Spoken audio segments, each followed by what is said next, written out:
in my sport, I have to keep a very lean figure for aesthetic purposes, and so I restrict what I eat. Is that healthy?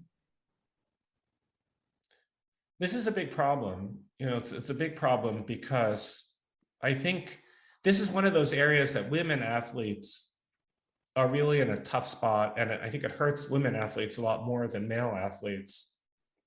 And this issue of weight, and we really need to pay more attention to this for women's sports. And it's just unfair that women aren't getting the attention they deserve for these types of issues.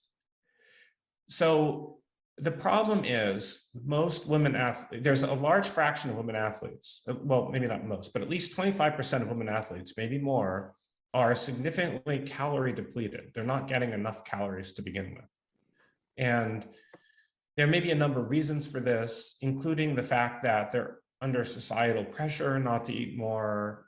Many of them may have eating disorders. They're doing sports that burn tons of calories and they're not making up for it. There's a number of reasons for this. When women aren't getting enough calories, they could have this triad that we talked about earlier, which is they're calorie depleted, which could hurt their performance. They are potentially missing periods, or their periods are irregular, which can have long-term health effects. And they're greater risk for osteoporosis and bone problems. So women not getting enough calories is a serious problem. So the question is, how do you balance this when you're doing an aesthetic sport? How do you get enough calories, but still keep the appearance that you need and keep the energy level that you need? And this is one of those things that's really very sort of person to person dependent. Everybody's a little bit different, but there are a few simple things you could do that really apply to almost everybody. And one of them is the calories you do get shouldn't come from sugar any more than necessary.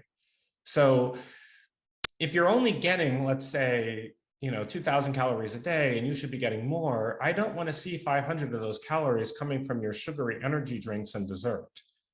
You want your calories to come from real sources, especially if you're not getting enough calories anyways. But the second thing is, this is an example where I would probably work with a nutritionist to really make sure, to really look and see how many calories you're getting and does it meet your needs? Because the number of calories that you should be getting is very dependent on your age, and it's dependent on your weight and size, and it's dependent on the sport you play. So I think that this is very individualized. I would speak to a nutritionist about this, especially if you're kind of hovering at the border or you're too low, or you have symptoms like irregular periods.